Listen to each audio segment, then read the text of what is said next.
You are on visual radio. Well, that's right. I need a doctor. Is there a Bandaloo doctor in the house? Let me grab a mic and ask somebody. Danny Sheridan. I'll get him. How you doing, Joe? I am doing well. It's so good to hear your voice again, my friend. Yeah, it's good to talk to you. I didn't realize that you had played at such an early age. I know you're good, but I didn't realize you had played for that long. Well, yeah, and the 5-year-old piano playing stuff wasn't exactly professionally. I wasn't in the union. I wasn't ready. Yeah, but Mozart wasn't either. Well, there you go. I'm not sure he ever joined the union, actually. I don't think there Smart was guy. Huh? Smart guy. Yes, he was. Bela Lugosi joined a union or something. I'm reading his life story right now. Ah. Well, it's Halloween, so I have his biographer on next week. Oh, okay. Well, that should be interesting because, yeah, he was sure an interesting guy. It's called The Immortal Count, Danny, and I really suggest you even go to the library, Kentucky University Press. But this guy did such a stellar job of tracking down Bela's entire life. It's mind-boggling. Huh. Yeah, that's fascinating to have to. Well, here's something you don't know since probably we talked last, but I co-wrote Carl Karcher's biography with Stephen Geyer, the songwriter, a good friend of mine. And Carl, is the founder of Carl's Jr. and Hardee's hamburger chains and stuff. And that was the first time I tackled anything like that. And so I know what it's like to have to go do the research. And, you got to be accurate. It's easy to make up lyrics because you're making them up. You're right, right. It's a whole different thing to try and actually write a book and be accurate. Now, what's the title of the book? The title is The Hamburger King. So he's bigger, when you say king, at the time he was bigger than the other giants? Well, he has been, he kind of runs neck and neck with the California chains like In-N-Out Burger. And it's funny, one of the stories in there, he met Colonel, the Kentucky Colonel. Saunders. Remember? And they met at some fast food restaurant convention somewhere, and he says, yeah, so you're Carl Karcher. I hear you have a little hamburger chain out west. He says, yeah, and you're the colonel there. You have some chicken boots somewhere in the mid-south of the country, huh? These guys, they're funny when they're that, they're a lot of interesting personalities when guys are that kind of entrepreneur. Guys that started in the 30s and 40s when, we didn't have cell phones and computers, and who knows how they got anything done, but, I know. They launched these gigantic companies. Well, someone had to do it. Well, I guess. Now, is he still with us? No, unfortunately, Carl and his wife Margaret passed within the last couple of years, and we're talking to the family about getting the book out, and, the manuscripts are finished, and so there's... there's a lot of intrigue there. We'll see what happens. So it's a different hat for you, but of course, like you said, you write songs, so you write. The writing kind of comes natural, and of course, a lot of people have been telling me for a long time I should write my own book, and that would be a lot easier because I can ad lib.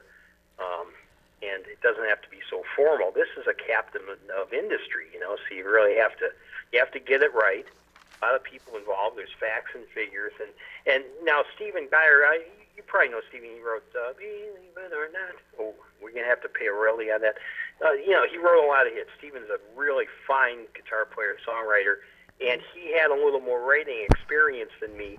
He did some TV things, wrote some scripts for television and stuff. So. I called on him. We were working together. I was producing a record for him at the time, and I said, hey, you want to do this book with me? You got more experience. And he said, sure. So we did it together. We, it took a few months to sort of figure out who was going to do what, because it's not like sitting down knee to knee with a couple of guitars writing a song with a guy. This was a pretty massive project. It took us, 5 or 6 years, really, to do all the work that we had to do. So, anyway, boy, boy, we're off on a tangent. Well, that's good discipline for you because you really should do your own book. And like you said, getting the hard one out of the way is good because now you're focused. You know, you keep some diaries, I hope, because you've had a really interesting life. Well, not had. I'm still with us. I know. But you know what I mean. You've had an interesting life and you're continuing to have an interesting life. But like I've had an interesting life too. You know, you and I went to a Guns N' Roses concert with Karen Durkot of Geffen Records. Remember that? Well, yeah, and yes, I do. And as a matter of fact, my friend Duff from Guns, who is now in great shape, by the way, one of the last times I saw him before their show with his forehead on our table. I don't know if you remember that part or not. No, because I was with Billy Perry from Joe Perry's wife, because Aerosmith had headlined. Right. Yeah, Joe Perry's kids are going to be in the studio here recording. Cool. Because, you know, I go way back with Billy. So we've been talking about that. It might be in 2 years, but it's, you know how it is. It's like, you know, that was 1988, Danny. And here we are, 23 years later? You lose track of time. And Billy sends a note to the kids, and she says, Joe and I have known each other forever. And, you know, time passes, but we're always friends. And that's true because we're all doing so many different things. Well, yeah, and you know, time does keep rolling on, and it does seem that it comes at you faster, and sometimes staying real busy seems to slow things down, but sometimes staying real busy seems to speed things up. It's like, you know, juggling 10 things at once, and pretty soon it's the end of the week, and you thought it was only Tuesday or something, and that's how it seems to roll for me anyway. So, Danny, in 1991, I started, I was producing up at Kurt Gowdy's radio station. Remember the sportscaster? Oh, yeah, uh-huh. He had a chain of radio stations. He had at least 4 of them. And I was up at CGY, and I created a show called The Demo That Got the Deal. So, you know, Jonathan Richman of the Modern Lovers and whomever, we ask about their demo that got their deal. So, how old were you when you got your record deal with, was it Mercury Phillips first? Yeah, that was the first deal. I look back, I was probably 15. Whoa, like Tommy James. Well, I know I didn't have a driver's license. I remember that. Wow. And I would hitchhike to rehearsals, which wasn't too far from my parents' house. I didn't live on my own yet at 15. And where were you living? This was in outside of Chagrin Falls, Ohio, and I was playing. Well, I was in a music store all the time down there. There was only one within 50 miles or something, so that's where I went to get strings or whatever I needed, and kind of met a couple with the guy that owned the store. The drummer used to be in this band called the Outsiders. And, Whoa. He knew. Yeah, you know Time. Oh, geez, another royalty. Which someone ruined for that Time Cop movie. They should have used the original. I love the. Oh, see, I didn't even know that. Yeah, at the end of Time Cop, watch it. It's like it drives me crazy. I have to turn it off. But anyway, because it's not the original, and Well, but the good evergreen tune gets a lot of covers. Yeah. A lot of people have done that one. So who was it from the Outsiders you knew? Oh, well, that was G.G. Gregg, and he had been an on and off again drummer. Not. I don't think he was the original drummer. That band, I guess, went way back into the '60s or something. I don't know the whole band history, but I started playing with older guys. They're jamming after hours. They lock the store up, and we'd plug in some amps and guitars, bass, set up some drums and jam. And a producer by the name of Roger Karshner would come by, and he heard us a couple times, and we were writing some songs. I was a lead singer then in the band, playing bass and singing lead. I don't know what possessed me to try that, but that's what I was doing at 15.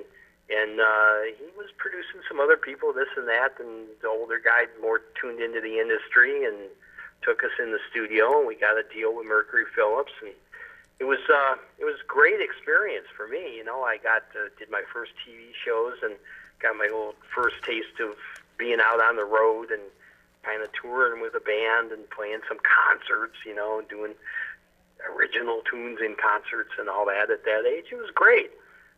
It was a good start, and at some point, we were a power trio. We were like a loud kind of blues-based rock trio, and it started to change from that into more of a theatrical thing. A lot of fog machines and lights and reciting poetry and lighting the drums on fire and all. And it was it got a little too theatrical for me at that age. I just wanted to play some music, and I quit that. I'd been hanging around with some guys playing coffee houses and stuff, and kind of on the weird, almost acoustic poet circuit.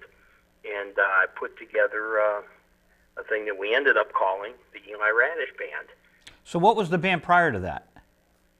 Oh, that was called Spontaneous Corruption, band on Mercury Phillips. Did you get any records out? We only had 2 singles out. The band it must have only been together. It was like less than a year. I don't know, 18 months tops. I'm always bad with times. Don't ask me years and how long was the band together. I don't know, 3 weeks or 75 years, I forget. But that band wasn't together that long. And I put together, I got some friends that were kind of around town, and we put together this sort of country-ish thing. The later got called country rock and outlaw country and all kind of stuff. But we were long hairs playing like real loud psychedelic country music. We got signed with Capitol. We recorded on Hollywood Sunset Sound, had a great time, did a crazy record.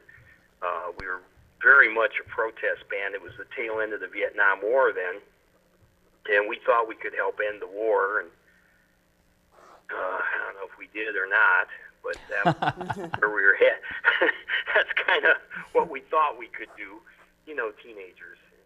So Danny, how did that deal develop? Did you get did they see you live? EMI? That was actually the same producer that had my first band was aware of what I was doing with that next band and put something together. It was actually one of those phone calls that he was doing something with Capitol Records, and I got one of those midnight phone calls like, "Hey, would you like to make an album for Capitol?" And I said, "Yeah, who is this?" It's literally one of those. "Yeah, it's Roger. I'm out there in L.A. and we're doing this." And I said, "Yeah, what the heck?" So we did. We did that record, and so that was sight unseen. He just called you up, and you had a record deal. Sight unseen. Well, we had worked together, and we'd been in the studio together before, so he knew me and my stuff and my writing a little bit. But it was a leap of faith for him, for sure. That's awesome. Just to back up a little, Spontaneous Corruption was the first band? That was that trio, on Phillips. And did he take you in the studio to cut demos for Phillips, or how did that develop? Well, we actually went in the studio, and it was demos, but it was the demos that ended up being the masters that got released. I think, if I recall, we did go in for the next single. I think it was a separate session later on, But the original song, the producer was coming down to rehearsals while we were writing it, and, a couple. But the one that ended up being the first single, he was well aware of from hearing it at rehearsals and stuff. When we went in to demo it up for him to present to, I guess, a variety of labels. Remember, I was 15, so I wasn't really involved in the business end of things. I was writing the tunes and singing them. But I imagine he pitched to a number of labels before we got picked up. But it all seemed to happen pretty fast. And as our demo was really ended up getting released as the first single. Okay, so you don't remember the year, but one final thing on the Mercury thing. Spanky and our gang were out there in Chicago, and Bobby Hebb was on Phillips too. So, but I guess there was a lot of stuff happening in the Chicago area through Mercury. Actually, Mercury, you're right. It was a Chicago label, and Phillips was really a Dutch label. Phillips, I think they hold patents on the CD technology and all kind of stuff. It's a huge European company. Yeah, didn't they have like TV sets too or something? I think that was the same company that had that. I'm picturing the logo now, and I know they were involved in their early CD development and stuff. and don't ask me how Mercury and Phillips somehow got together. Who knows what that? I don't know what was going on. Sometimes friends of mine have to sort of help me. Sometimes they'll go Google stuff on the internet and go, no, look, you were in this. Remember when you guys did this thing? Oh yeah, that's right. Well, this is good for your book, so now you're remembering this very important stuff. There you go, yeah. Do you have your singles from Phillips? I have somewhere in a box, yes. I have. Good. I have that first one. They got re-released, actually, in one of them anyway, I think got re-released on some weird, obscure psychedelic label. They do all kinds of compilation stuff like in 2008. So just a couple of years ago. The Pebbles release? The Pebbles series? No, that doesn't ring a bell. You didn't tell me I was going to have cliff notes to... Oh, no, that's all right. We just have fun with Demo That Got the Deal. Okay, so the EMI, is there a full album on EMI? We did that, well, with Capitol. It was actually right. Capitol Records. And, yeah, we did our first album on Capitol out, like I said, at Sunset Sound on Hollywood Great Studio. And spent a lot of time in the big round tower there, which fortunately hasn't gotten torn down yet. It's such a landmark out there. It is. But, again, teenagers, we were having fun. We did a lot of partying and hitchhiking up and down the Sunset Strip on Friday, Saturday nights, Tuesday nights, whatever night we could get out, and it was again a great experience. We got to do a lot of cool stuff, and we got to tour with the Who and part of the Doors, and I mean a whole Alice Cooper. I mean, we didn't actually tour with Alice. We would do occasional dates, and I mean it just went on, and by then I was like an old man of, I don't know, probably 17. Man, so you're playing with Alice Cooper, The Who, and this is where, in Ohio? Well, kind of all over. I mean, we were based in Ohio at that time. Yeah, the band was based there. David Allen Coe joined the band. After a couple years, we were working on our second album for Capitol. He got out of prison, and he did that one album, Penitentiary Blues, which actually really a good blues country album, very raw and very overlooked, but that was his first record.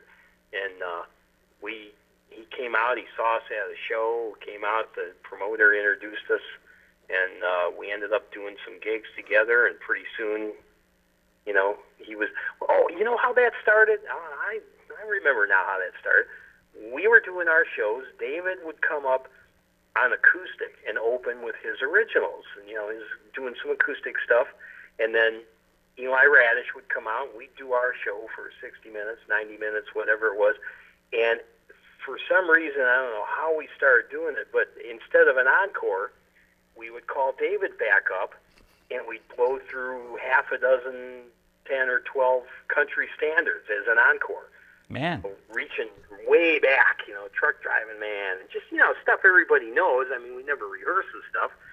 And it just worked out really good, and we kind of became a band. David was, it was a show. We had some Star Smith, from Pure Prairie League that sang, early records with those guys, was our girl singer that sang lead. And so we got into this whole kind of show thing over the years. Certain people would be the lead singers on certain songs, and then David, of course, was writing his stuff, and it was fun. I mean, we got into the whole long hair rhinestone suit vibe, and the whole band moved down to Nashville, and we did some recording down there. There's some studio tapes. Actually, a couple years back, David was he was down there in the middle of, he tours like 250 dates a year. He's just still nonstop. I mean, he just has never stopped. Never taken a vacation, really. But anyway, he was blowing through Nashville, and he was trying to find those tapes. We can't seem to locate those studio tapes. You worked at Sun Records down there? At the time, it was SSS, Singleton International, Shelby Singleton International, SSS. How'd they get 3 S's out of that? I forget why. But then they bought Sun, or Sun bought them, or something. I forget how all that worked. because the Sun Studios were in Memphis. We were Right. recording in Nashville. Got it. At that time, they weren't the labels weren't together yet. Anyway, those tapes, the studio masters seem to be missing. Nobody can find those. But the good news was that while David was poking around down there, they came up with 4 reels of masters of a live show. Whoa. The band recorded, yeah. And so we started talking about it, and David had Sun send them out to me to digitize and remaster. Long story, about 3.5 years ago, I left town with my elderly mother. She got really sick. I ended up being gone from L.A. for like over 2 years.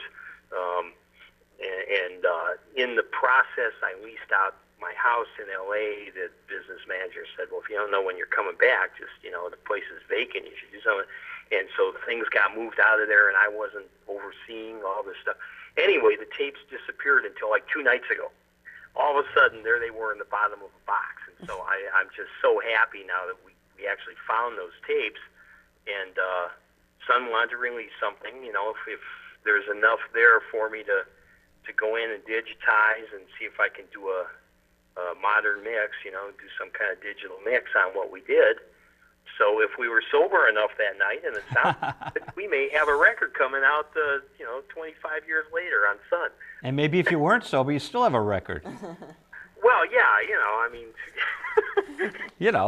You never know the magic. But we're running out of time. I want to have you back, Danny, and I want to ask you a question about David Crosby. What's the song he did of yours that's on YouTube? He did a thing called Roll On Down. Roll On Down. When did he cut it? That was something, you're asking me years. Okay. The thing you're talking about on YouTube was probably mid-'90s, and it's a clip from the Roseanne Show. Oh, whoa. Another thing I was all involved in, and long story there. Yeah, well, Bonnie Bramlett, your wife, was on the Roseanne Show. My wife then, yes, and she was a character on there. Actually, Roseanne asked me to play Bonnie's husband on that show, and then they met Crosby during the hiatus, and next season they said, well, hey, let's have David come in and be your husband. And so there was a whole backstory there. Bonnie and David were supposedly married, and I played Hank, the bass player, in David's band, which was now kind of relegated to playing like bowling alleys and stuff. That's so cool. And they did your song on the show. Yeah, there's a clip floating around there on YouTube of that. I don't actually have a clip of that myself, but it's pretty funny. I'm playing bass, and Pete Comita he was a replacement guy, in Cheap Trick for many tours. He was playing guitar, and it's check it out if you haven't seen it yet. It's out there on YouTube somewhere. I'll do it later tonight, Danny. Hey, sorry that we didn't have a full 55 minutes for you. Well, we never do because we have a film thing we do at the end of the show every night. Okay, well, I was just wondering, when are we going to start the interview part? I mean, it's fun just talking to you here, but maybe you should roll tape. Tape is actually rolling, and we're live on the internet on wincam.org. But I'd be glad to come back. You just let me know anytime you want to yak some more. I'm all for it. Oh, I'll be in touch. And if you ever come through Boston, we got to have you in studio, maybe playing a little. Yeah. Well, I'd love to come through Boston and hit your studio. It's a great town. That's actually, I think, where me and you first met. We met up in Westford. Really? Westford, but we went out to the Great Woods to see Aerosmith and Guns N' Roses in 1988, and Karen Durkot from Geffen was so happy to meet you and Bonnie. It was great.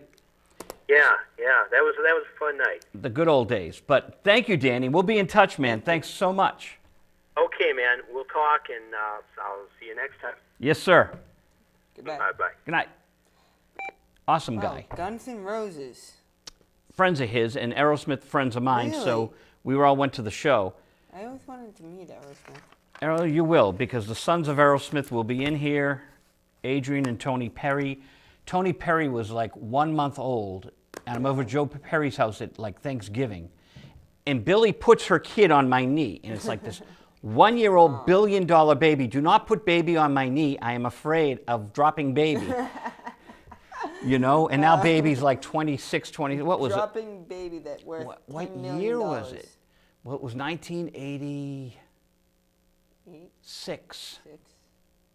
So Tony Perry's 25 now, but he was 1 month old on my knee. So Tony's going to be in here for the music closet with his brother Adrian. Adrian's mom is Alyssa Perry, and Tony's mom is Billy Perry. Then there's a third son, and they all in a band, and I forget the name of their band. But Adrian's been on my show before. We'll roll some tape.